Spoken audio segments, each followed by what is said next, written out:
Hey, good Monday morning, everyone. I'm Myra Ansari here for Wave Now. We are jumping into a media event that's going on right now. Senator Rand Paul is speaking to folks at the St. Matthews and Jeffersontown Chamber of Commerce.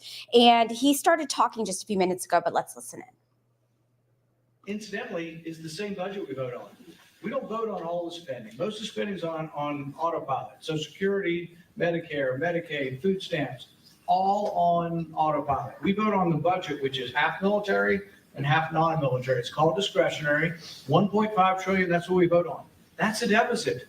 We could eliminate the entire budget that we vote on, zero it out, and that's what it would take to balance the budget. And no one's going to do that. I'm not proposing we do that. But really what we have to do is look at all spending. For years, I've been putting forward something called the penny plan. You cut 1% across the top, and over about a 5-year plan, over about a 5-year period, you can actually balance your budget. But you have to cut everything a little bit. People say, oh, no, you cut Social Security, Medicare. I would cut the budget. Doesn't mean we have to cut the benefit. Does anybody believe that Medicare's $1 trillion budget doesn't have 1% fat? I talked to Rick Scott, who was one time in Louisville. He's been an executive. He's run hospital chains. He's the wealthiest member of Congress, which you don't get there by being stupid. He says he could cut 10% of Medicare. I shouldn't put him on the spot, we're on TV. He says he can cut Medicare without cutting benefits, and I believe it. Every bit of government's got so much waste in it. But I always say, since we're so far behind the 8 ball and our deficit's so bad each year, $34 trillion total, our interest is rising. Interest have doubled in the last 2 years. We're at $800 billion in interest a year. It's almost the largest item in our budget. So then I'm presented with $115 billion. Most of it's going to other countries. 60 billion to Ukraine, 10 or 15 to Taiwan, 10 or 15 to Israel, 20 billion to our border. It's going other places. But my question is, if you want to do that, fine, convince me of the priority of that and take it from somewhere else in the budget that has less priority. Is there anything we could cut in budget? Well, we spent $750,000 last year studying whether or not Japanese quail, if they're given cocaine, are they more sexually promiscuous if you give them cocaine? We might be able to cut that out. We spent $1 million, and this is for autism. You think, well, my child, or I know someone's autism, it's a reason we should study it. I don't disagree. But this was $1 million supposedly to study autism, was then sub-granted. They gave it to one university, who gave it to another university, who gave it to somebody else, and they decided to study, what did Neil Armstrong say when he landed on the moon? Was it one small step for man, or was it one small step for a man? Seriously, $1 million. They listened to the crackly old recording, and you know what their conclusion was? They just don't know. They couldn't come to a conclusion. We spent a couple $1 million studying cats, where they cut their brainstem in Russia. Why are we sending this money to Russia? Cut their brainstem in Russia, and then put these cats on a treadmill. So see how they walk. And the thing is there are important things about stroke. I'm a physician. I think we should learn about stroke. But enough of us have strokes. They can study us after the stroke to figure out what happens to our cake. But we should figure out how to prevent them. In fact, it's probably the most preventable thing that everybody in this room should know. If someone in your family has a stroke, you can't wait till tomorrow. And a lot of people that are older, I know because I'm getting there, don't feel like going to the doctor. They're like, I'll go tomorrow. Let's give it a week and see. Stroke's the one thing you actually can fix. My dad had an impending stroke that was occurring while he was on television. My family got him to the doctor within an hour, and the stroke reversed because they gave him the clot-busting drug within an hour. But the thing is there's a lot of areas in the government where we could cut. But this bill will be presented with no cuts anywhere. So it's $115 billion that will be borrowed. Then some people say, well, isn't it worth it? We're going to do something on the border. Well, the Democrat lead negotiator on this is Chris Murphy. He put out a tweet this morning. He says, the border never closes, because he's trying to convince the progressives and the Democrats this is really not going to close the border. So what he's saying is there's ports of entry, and the places in between the ports of entry, miles and miles of the Rio Grande. He says people are still going to be allowed to come across there even when there's 5,000 a day. Well, 5,000 a day is 1.8 million people. That's just crazy. That's insane. And that's just an army of people coming up here. And people say, what, are you against immigrants? I say, no, I'm not against immigrants. I have at least 10 bills that I'm on for more lawful immigration. But lawful immigration is often based on employment. There's employment-based visas, 1 through 5. I would be able to double those. I'm for more visitation visas. I'm for more work visas. I'm for more H-2As and H-2Bs. So I'm not a restrictionist who says we can't take people. In fact, if we didn't have immigrants, you wouldn't build houses or apartments. That's who's doing a lot of the good hard work. I'm not against immigrants, but I am against 1.8 million people coming across undocumented. Some of them really are a danger to our country, and we just shouldn't do it. But you know, the current law says that the president may allow migrant asylum cases. May, not shall. It says the president may. The president has the power under current law. We got the same laws we had during the previous administration, and this wasn't going on during the previous administration. Now, Biden has finally said, give me the power and I'll secure the border. At the same week, he went to the Supreme Court to get the power to cut all the razor wire and to remove the cargo containers that were this makeshift wall. So on the one hand, he's trying to remove the barriers. On the other hand, he said, give me power and I'll do something.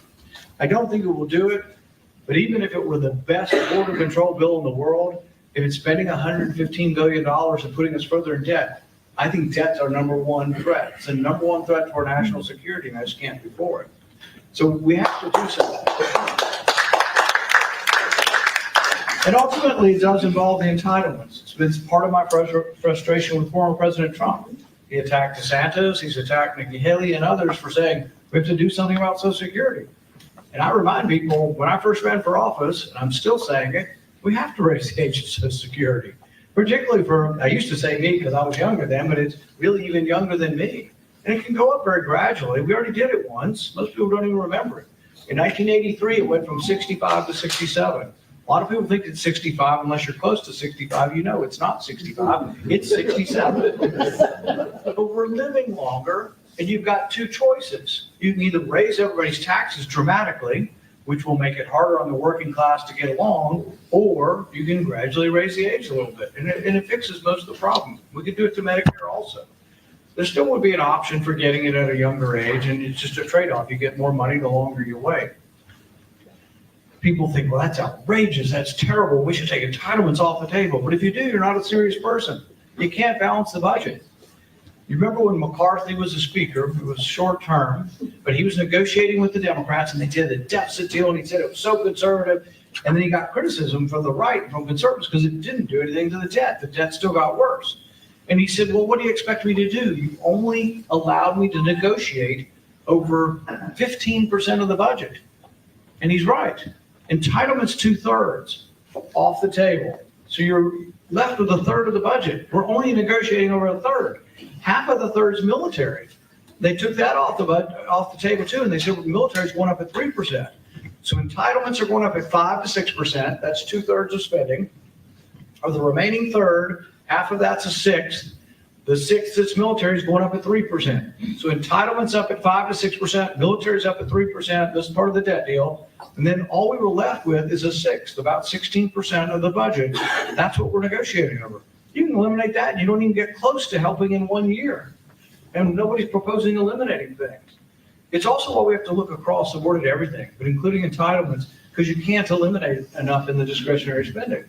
And look, I'm not proposing we get rid of the military budget. I'm proposing we look at it, though, and we can't keep giving an unlimited check to the military. We can't be everywhere. We can't be the policemen to the world. We can't be everywhere. We have to relook at those things. But we're not going to zero it out. But that's why you have to look at everything. Once you take entitlements off the table and you're not going to look at it, you know. But people think entitlement restraint is actually going to be cutting what people get. So some people get $700 a month from Social Security. They live on that. That's not very much. I'm not for cutting that. But I would say me and several of the people in the room, we're not going to name you, have done well enough that you probably have other pension and other means of it that we could probably restrain growth or even have a little less for people at the top of that. We have one person. At least I'm not that unpopular. Overall, the debt is the big problem. We have to keep facing it. And it does mean being honest with people and not taking anything off the table. And it also means we don't cut just the Republican programs or just the Democrat favored programs. It has to be a little bit of everything. At this point, why don't we go to questions?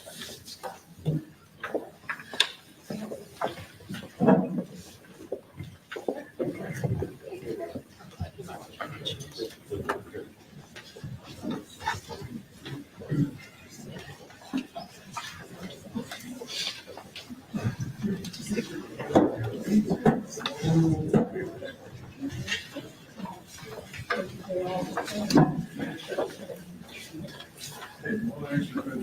the question? Senator, the first question is asking you to comment on the World Health Pandemic Study or Treaty. The WHO has a treaty, and the Biden administration has agreed to be part of this. The danger when you give an international group sovereignty over your lives is you don't vote for them. If you don't like me, you can vote against me. You can hold signs out Louisville. You can, support the other person. You can't support the other person that runs the WHO. They're not elected by us. We shouldn't give any power to the WHO. I'm not saying we can't participate and shouldn't participate in international groups if they're doing the right thing, but the WHO covered this thing up. From the very beginning, the WHO sided with the Chinese and they covered this thing up.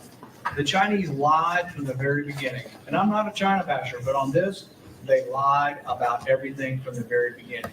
They knew about this virus, we think, in November of 2019, when 3 scientists got sick at the Wuhan Virology Institute. 3 scientists were sick and they knew something was wrong. We know that they closed the place down. This isn't even secret, you can buy cell phone data. They bought the cell phone data, and at that lab, there's a week in October where there's no cell phones on. So right now, if there was something happening here and the law enforcement wanted to know, they'd find 150 cell phones in this building now and they'd know it's occupied. In the Institute in the fall of 2019, there's a week where there's no cell phones. We also know the hospital traffic was going up. They've lied about the sequencing of it. They were saying in January, good thing is it's not passing human to human, while it was spreading like wildfire throughout Wuhan, and they knew better. So I'm a little suspect about doing things with WHO. I would probably stop the contributions to them too. I'm not saying never to participate, but I'm also tired of most of these international organizations where we pay all the money. We pay all the money for NATO, we pay all the money for the UN, everything we pay. And I think discussion, talk, being part of organizations is good, but not that we always get stuck with the bill. And I would definitely not involve us in this treaty because there's a great danger to letting somebody in Davos decide, whether or not you have to wear 1 mask, 10 masks, earmuffs, goggles, to go outside. And most of the stuff they've admitted now, there was no science behind it. The left was telling you, follow the science, follow the science.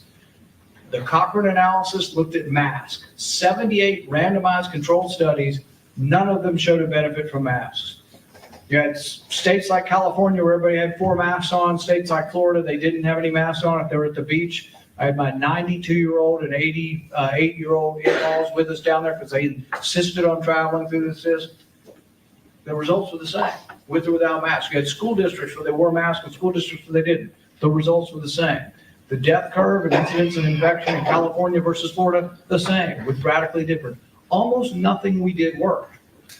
I will say that there was some benefit from the vaccine in those who were targeted. Those who are either overweight or elderly and got vaccinated, I would have recommended it. I would have taken it myself, actually.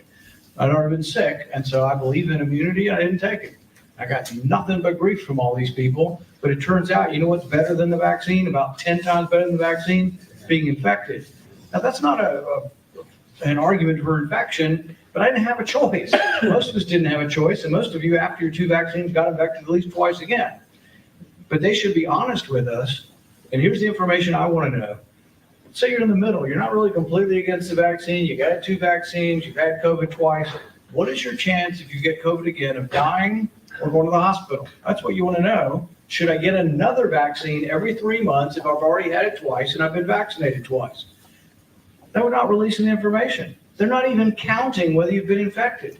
Well, being infected is an inoculation. Turns out the study showed that it works even better than the vaccine. Wouldn't you want to know what it means that you've been infected? Because almost everybody in here has been infected.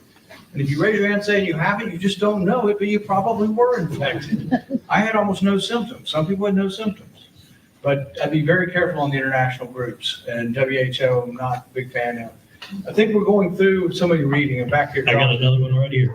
So will the Safe Banking Act get passed this year, especially with medical passed in Kentucky? Safe banking is important.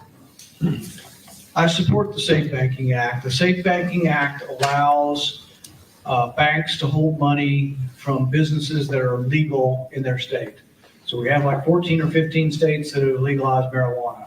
And they have these big businesses, and frankly, I think that's the business of the state. They've legalized it. Right now, that they can't put their money in the banks, people are carrying around $500,000 in paper bags, and I think that's potential for crime and other problems. So I'd let them, if it's legal, if Kentucky has legalized now medical, there will be marijuana businesses in our state. You don't want to say they can't bank.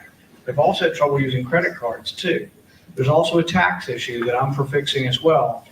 If you do something illegal, like if you're a drug dealer, you can't, when they arrest you or the IRS comes to you looking for money, say, well, I need to deduct my expenses. They don't let you deduct your expenses. But as most of you know, if you have 1,000 employees and you can't deduct your wages, you can't really run a business without being able to deduct the cost of your wages.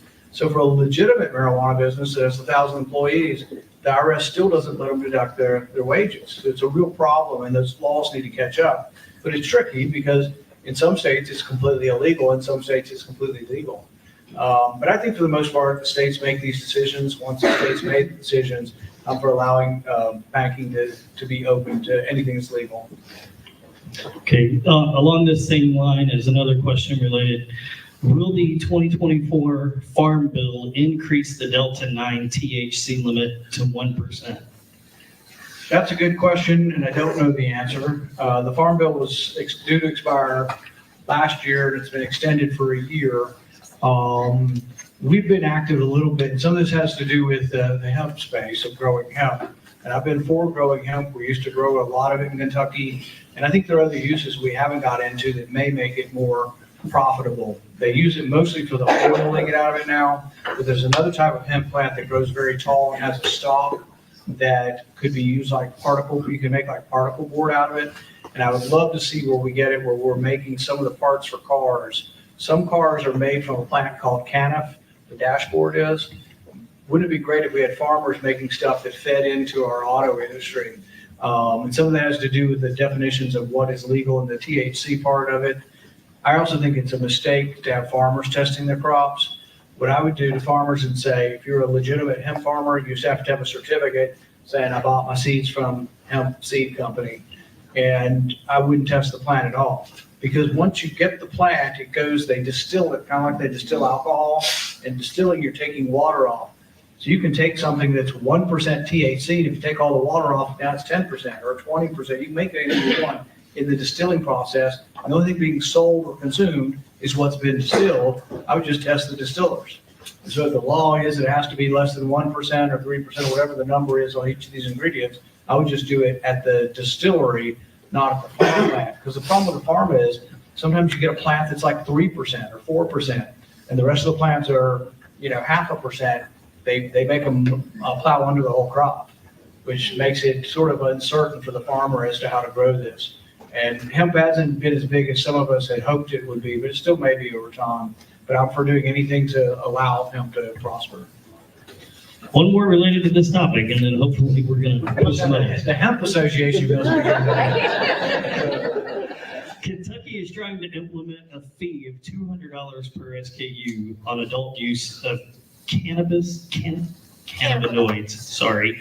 How is that even constitutional or legal? No other products in Kentucky have to pay a fee to be sold here. I don't know necessarily the answer to that, other than we do have fees though. We have special taxes on alcohol, we have special taxes on tobacco, and on tobacco they're significant because they've tried to get people away from smoking. So I don't know if it's unconstitutional, particularly at the state level. You probably have the right to tax anything you want, whether it's the best thing to do. I don't know, and I don't know how to compare what that tax is necessarily. But you can tax things too high and then you'll get less of them. So you have to decide what the in-between is. The other thing is that when you have what are called vice taxes, when you tax things you don't like you don't like cigarettes, so you put like a $10 tax on a pack of cigarettes. It's really $1 plus 10, so it's $11 a pack. They do that in New York City, and you know what? In New York City, you can go on the street, you can buy singles from people. It develops a black market. So there's a point at which taxes become so high, you get a black market. And so you don't want to go that high. Whether or not you want punitive taxes, all voters have to decide whether they want that on either marijuana or alcohol or cigarettes. Okay, this one is, please comment on universal pre-K. What is the latest and what does it mean for child care providers? I think that education from the young age you can start is incredibly important and more important than you can even imagine. So people talk about the development of language. And I saw something the other day that said the kids that develop the language the fastest, there's got to be some genetic differences between kids and language. The kids that developed the most were parents who spoke to them with adult language, who heard the most adult language ended up progressing more rapidly. I think you'll see that sometimes. I have a niece who's an only child, and you know the parents, all she heard was the parents talking as adults, and they spoke to her more as an adult at a young age. And I think she became more advanced with her language earlier. I also know from being an ophthalmologist that if you take a child at the age of 3 and put a patch over their eye, and you leave it on their eye till they're 6, and you take the patch off, they won't see out of that eye. They'll see hand motion or counting fingers. Because they didn't use it, they lost the vision center of the brain. And so I think the more we can use our brain at an early age, the better. I think languages should be taught. The kids who already do Spanish, English, or the kids in our area, Serbo-Croatian, English, all these things. I think that's a huge benefit to people, not ultimately in the business world, but also their brain is developing. And as most of us old folks know, it's a lot easier to learn when you're 3 or 4 than it is when you're our age. But so I'm all for the concept of early teaching. Now, whether or not the government does a good job at early teaching, or whether or not parents might do a better job, probably parents are going to be better than the government ever will be. But if the school system is able to do it and we can afford to do it, some of the stuff hasn't worked that well. Some of the earlier education the government's got involved just hasn't been that successful. So if you look at Jefferson County's education, I think 1/3 of the kids in 8th grade can read on level, and about the same for math. So we have problems, in Jefferson County, just teaching the ones we have. So you have to make the decision, how well are we doing with the ones we already teach before you decide we're going to teach everybody at 4 and 3 and 2. I'm not saying I'm against it. I'm all for education at a younger age, but we need to figure out what to do with the ones we really have accepted the responsibility for and we're not doing very well with. Okay, so these next two kind of go hand in hand. So the first one is, how can illegals be sent back and can illegals be taxed when kids enter school or in hospitals? There's said to be about 18 million people here in the country illegally, already here. I know some of them. There's a woman that worked in our neighborhood. She cleaned houses. She didn't clean our house because we don't want to get in trouble. But she cleaned our friends' house, and we know her. We've met her at those houses. She's been here 30 years, and she's a good person. She works hard. She probably pays some sales tax when she buys things, but she probably doesn't pay income tax, probably doesn't pay Social Security tax. What I would do for all those people, I think it's the compromise that is so easy to do. There's no way they're all going back, and there's no way to load up and get 18 million people and send them home. And most of them are working. I would say, if you want to come in, we'll give you a work permit. Not citizenship, and you don't get to vote. People say, oh, it's so unfair, they don't get to vote, they've been here and they're going to America. So they came illegally. The punishment is basically their kids will vote, but they don't get to vote. If you allow 18 million people that are already here to vote, it completely transforms the border states. It completely transforms Texas and other places. And so there are just political questions to it. Plus it gives access to a lot of the government stuff that we prefer not. I think if you sign up for the work permit, you still wouldn't be eligible for a lot of government benefits. You get school and, emergency care and things like that. But I think that we need to figure out a way to take care of that problem. As far as new ones coming in, there's, we're getting like 300,000 a month. I would send everybody back. I wouldn't let them in at all. I would just put a blockade on the bridge. I think the president has the power to do that now. At the same time, though, I am for more legal immigration. I'm not against immigrants. Look, I'm from Bowling Green. I met somebody here from Bowling Green today. We have over 100 languages spoken in Bowling Green. We have Bosnians. We've got people from Burma. We got people from all over the place, and it's made Bowling Green a good place. Some of the best Americans, I say, just got here. And so I don't think this needs to be about, Republicans hate immigrants or don't want immigrants. I hate lawlessness, and I don't want some coming across the board that may want to attack us. It looks to me to be weird to have people coming from China flying into Mexico City, well-dressed and coming across and taking selfies of themselves as they cross the border. We have ways to get into our country. We've met a lot of Chinese Americans, a lot of Indian Americans. I have many good friends who are Indian Americans in Bolivar. So, but I don't think it makes you anti-immigrant to say we gotta have rules. And we can't just let 1.8 million people just come across the border having no idea who they are. In the old days, look, we took a lot of people at the end of the 19th century, but it was fairly strict. You had to be fairly healthy to get in. You had to have a sponsor, and you had to work. If it all involved work, we take a lot of this out. My dad used to always say it shouldn't be about building a wall around the country so much as building a wall around the welfare system. If you build a wall around the welfare system, everybody coming in would not have access to it and had to work, we wouldn't really care. You know, it would be less of an issue. But people get access to that, and Americans do. We don't do much of it. And the disincentive to work is part of why we have such a drug problem and so many other problems we have. So along this same question, where does Kentucky stand on the situation on the Texas border? You know, many governors have sent, I think, National Guard troops down there and have been very supportive. I think there were 13 Republican governors down there supporting Abbott. I don't think our governor is interested in supporting what Abbott's doing down there. But it's amazing how people's perspective changes when they see some of the problem. So they took maybe a couple hundred people and sent them to New York City. New York City is beyond, oh my goodness, how are we gonna do this? They spent like $50 million of giving them free fake credit cards. They're putting up in hotels. They're putting them up in public schools and sending the kids home from public school while the illegal immigrants take over the public schools. Insane. But they're distraught. You hear Eric Adams going, oh my goodness, like, how will we deal with this? We need billions of dollars more. Imagine what Eagle Pass is like, or Laredo, or El Paso, that has tens of thousands of people coming across every day, spilling into Texas. There's been talk forever of the stress on hospitals, because as people come in and they have an urgent situation, they're having a baby or what else, the hospitals take it and the taxpayers absorb it. But Texas has absorbed a disproportionate share of this, and they should have every right to block people from coming in illegally.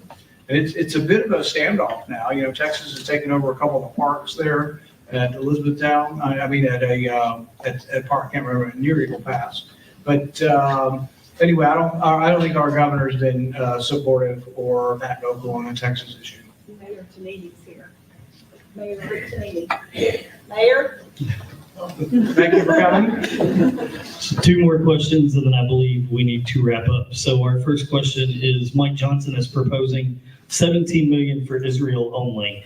How are we supporting a state who is plausibly committing genocide? I think it's billion, but it's a lot of money.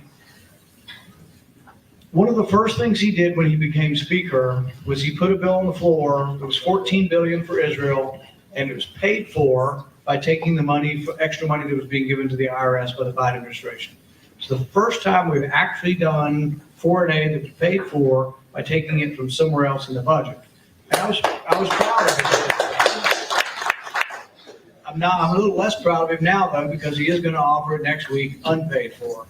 To me, the big deal is paid versus unpaid for. And so I won't support it unpaid for. It's being stuck back in this bill with the Ukraine money, Taiwan money, and Israel money, and none of it's paid for and will add to the debt. And I think that makes our national security worse. And so I won't support it unpaid for.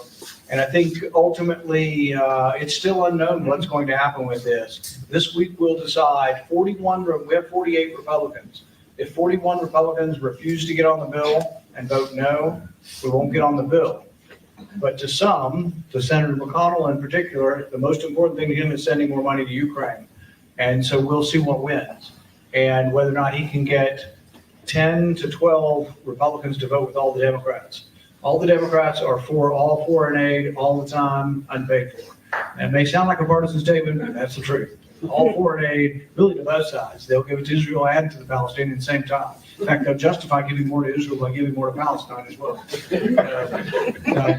Anyway, I'm not for any of it if it's unpaid for. Final question. Are there any efforts in place to audit the IRS and the Federal Reserve?